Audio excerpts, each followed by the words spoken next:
How can you come to a wet fit and don't expect for you to get wet? You don't know it's blows you go get. You watching SAT TV.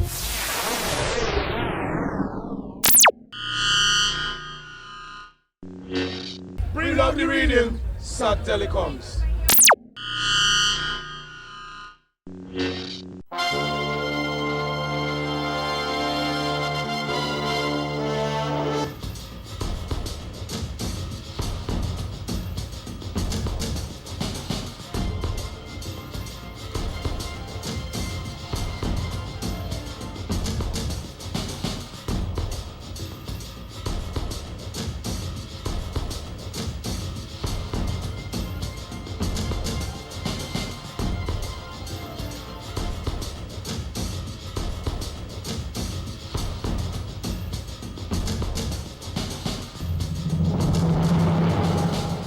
Welcome to SAT TV News. I'm Alicia George, your presenter.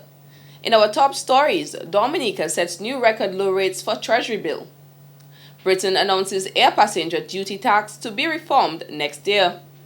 Australia plane searchers investigate debris. And in sports, Shane Shillingford back following suspected illegal bowling. Details of these will follow. Music is life, you don't know. And I'm all set and ready to blow. I got some places up there I wanna see. It's gonna be irate, yeah. So put your hand in the air just for me. I want it up for the world to see, 'cause I wanted you and me's a fire. I'll bring the flame. It's gonna be irate, yeah. Boom, this is Mr. Nye, and you're listening and watching SAT Telecoms. Boom!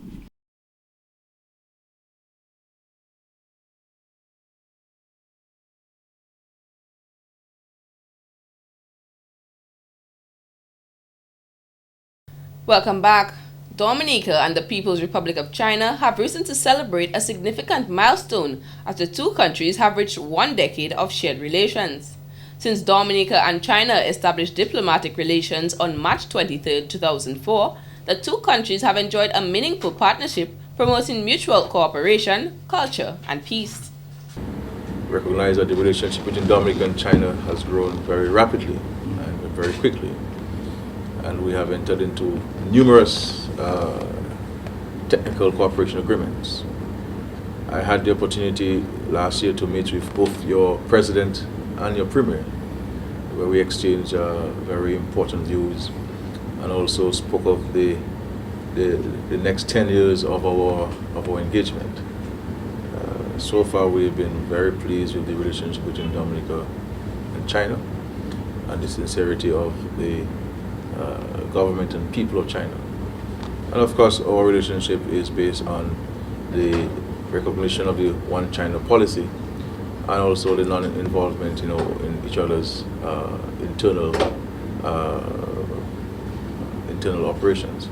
The government will begin celebrations with the Embassy of the People's Republic of China to mark the first decade of diplomatic relations on Friday, March 21st, 2014, at the Arawak House of Culture from 8 p.m.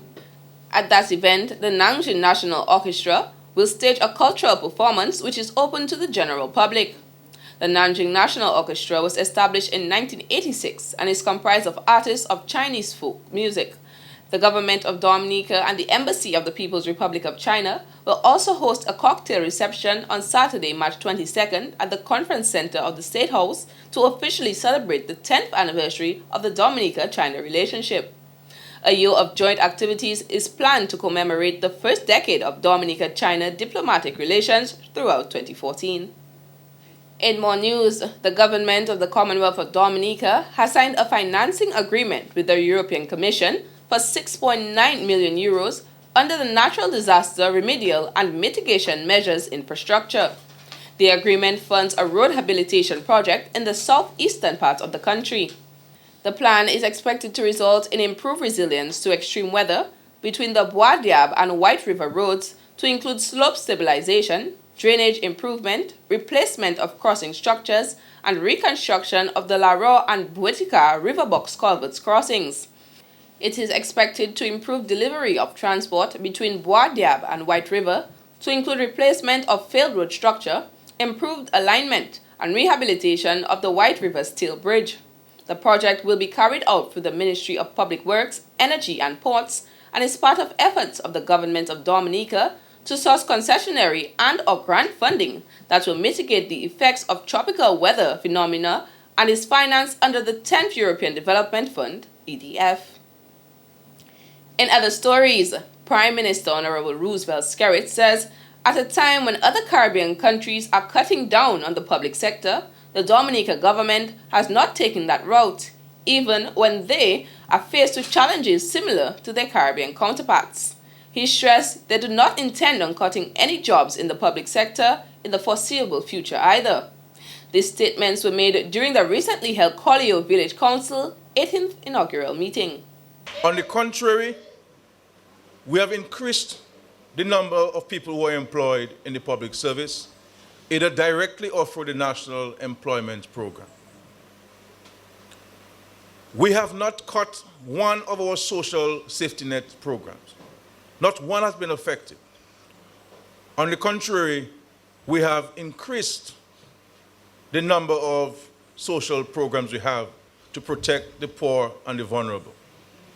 Just recently, I made an announcement publicly of government's intention to cover the full cost of operating the Alpha Center, a center where several of our disadvantaged people in our country, people with different forms of challenges, are attending. Because we believe that the country has a responsibility, the government has a responsibility to provide for the less fortunate. Mr. Skerrit noted there is no government in the history of Dominica that has spent on housing compared to his administration in the last 6 to 7 years. He stated this was not done because it is the government's responsibility to provide housing for its people, but to improve the lives of its citizens. So far, we have spent in excess of $10 million providing direct grant support to people with small businesses. Obviously, you will never be able to help everybody at the same time. But over 2,500 Dominicans have benefited from a small business support unit in Dominica. And you can appreciate what these things have meant for those who have received it. The Prime Minister highlighted a number of initiatives established by the present government, including a jump from 7% to 87% of high school graduates attending the Dominica State College, free medical care for senior citizens 60 years and over, and an intensive care unit at the Princess Margaret Hospital. He added these initiatives would not be possible had he not traveled in search of investors around the world. In related news, the government of Dominica has set a new record low rate for treasury bills on the Regional Government Securities Market, RGSM. The move means that government can now raise the financing it needs at a lower cost to the taxpayers of Dominica. On Monday, March 17, 2014, the government of Dominica raised 20 million EC dollars at a record low 1.99% for the first of a series of free 91-day treasury bill offerings. Honorable Roosevelt Skerrit, Prime Minister and Minister for Finance, welcomed the low treasury bill rate, recognizing it as a vote of confidence in his administration's policies. The previous lowest interest rate of 2.499%, recorded in December 2013, was also held by the government of Dominica. Madam Speaker, this speaks volumes of the confidence which is placed in the ability of this government to run the affairs of this beautiful country, Dominica. The rate of 1.99% is 50 basis points below the previous record. Encouraged by this success in raising revenue, the government will seek to raise an additional 65 million EC dollars on the RGSM for the 91-day treasury bills and one 5-year $25 million bond. This will finance part of government's operating budget and refinance existing government debt, the interest rate on which is much higher than the interest rate government obtains on its treasury bills. In other stories, Minister for Education, Honorable Peter Seja, says Dominicans have embraced and have been taking advantage of the higher education opportunities made available under the Dominica Labour Party-led government. He made the statement during the House of Parliament session on Wednesday, March 19, 2014. This is shown in the significant increase in educational achievement among the population. At all levels, Madam Speaker, Dominican citizens are persisting longer in one level of schooling or the other and attaining higher and higher levels of education.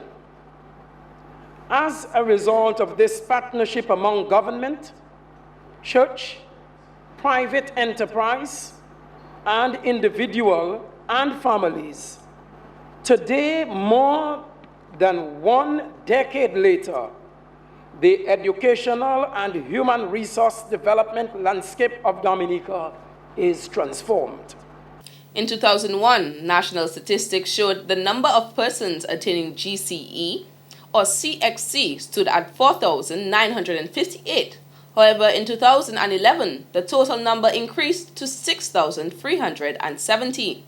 This 28.5% increase, he says, indicates the efforts of government and other stakeholders in increasing access to universal secondary education. These efforts have come in the form of various policies and programs that are as innovative as they are far-reaching. Among these efforts, Madam Speaker, the following must be highlighted: universal access to secondary education, school transfer grants, uniform grants, as well as the continuous investment in the improvement in the quality and distribution of physical plants of Dominica's educational facilities, and the quality of the personnel and the teachers who serve within these structures. The minister said through a variety of efforts, Dominica over the past decade has become an increasingly supportive environment in which pupils and students have found a nurturing atmosphere to develop their God-given talents for their own betterment and that of their families, communities, and countries. The rise in attainment of associate degrees speaks clearly to the unmet demand for tertiary education that had existed prior to the Dominica Labour Party coming to office. This dramatic increase is the clear and unmistakable result of the establishment of the Dominica State College in 2002. As such, this remarkable statistic speaks eloquently to the close connection between the Dominican public and the former Minister for Education, under whose watch this institution was nurtured into existence. And I speak here, Madam Speaker, of Honorable Roosevelt Skerrit. He went on to say the dramatic rise in persons attaining associate degrees speaks to the success of the Dominica State College in its mission to provide tertiary education services that responds to the needs of the country. In more news, the Parliament of Dominica has approved supplementary estimates of expenditure in excess of $6.7 million presented by Prime Minister and Minister of Finance, Honorable Roosevelt Skerrit, at the House of Parliament on Wednesday, 19th March 2014. This provision will afford the government the flexibility of acquiring expenditure not originally approved in the annual budget. Be it resolved that this Honourable House approves the supplementary estimates of expenditure for the period 1st July 2013 to 31st December 2013, amounting to $6,757,624.43, the details of which are contained in the attached schedule. The additional estimates presented were in respect to advances made from the contingency fund for the period dated July 1st to December 31st, 2013. Following influences both in support for and against the supplementary estimates by cabinet members and the parliamentary opposition, the estimates were approved at 10:15 p.m. that same day. 9% or $623,778 was grant funded. 61% or $4,117,696 was from local resources, and 30% or $2,016,150 was paid from loan funds. The latter share of these funds, $3,298,934, was appropriated in respect to the Ministry of Public Works. Of that sum, $1,282,784 was provided for road rehabilitation works at Chance Portsmouth and from Tatan to Capuchin. A hallmark of this government has been fiscal responsibility and fiscal prudence. It is such characteristics which make investors confident in participating in securities issued by the government of Dominica. In other stories, the students of the Northeast Comprehensive High School were all smiles on the morning of Wednesday, March 19, 2014, as they welcomed the 2014 Glasgow Commonwealth Games Queen's Relay Baton. The school was the first stop on the baton's journey across Dominica. During a ceremony held at the school, the Commonwealth Games Federation representative, Mrs. Fortuna Bell Rose, introduced the staff and students to the team accompanying the baton. But the baton has had an interesting journey. As you know, it heralds the commencement of the Games in Glasgow, the 2014 Commonwealth Games. I'm not sure which athletes from your community are going to be there, but I know Dominica is going to be represented at the Games in Glasgow in 2014. Of course, the baton is the Commonwealth Games movement symbol that the Games are coming. But the baton, more importantly for us, symbolizes a number of things. It says to us that as human beings, we are all equal. We each are in a position to determine our own destiny. And of course, we can all do so if we continue to work together and of course realize that no man is an island. One of the officials accompanying the baton, Mr. Alistair Cameron, explained to the students how the baton is constructed. The top is made out of titanium. It's one piece. It's made through a process called laser sintering or 3D printing. And with a computer program, a laser, and very fine particles of titanium, it's built up into one single piece. In the top, and if I can get you to tilt that slightly so they can see, there's a small piece of green granite. That comes from the Isle of Ailsa Craig. It's a piece that we leave behind in each country and nation we visit. It's a reminder that the baton was here in a little piece of Scotland. But the most important piece is the illuminated white piece in the middle. That is actually Her Majesty's message, placed in there by her on October 9th last year. No, I can't take it out and read it to you, I'm afraid. It's sealed in a little glass cylinder, and only Her Majesty will be able to remove that on July 23rd when we get back to Glasgow for the opening ceremony of the Commonwealth Games in Glasgow. On Thursday, March 20th, 2014, the baton made a number of stops around the city of Roseau, including at the office of His Excellency Charles Sabre, President of Dominica. It was then transported to the Dominica Community High School, where the relay began making stops in a number of schools in the city, including the Orion Academy, the Dominica Grammar School, the Convent High School, the St. Mary's Academy, the Wesley High School, and the Goodwill Secondary School. The relay came to an end at the office of the Mayor of Roseau, Her Worship Irene John.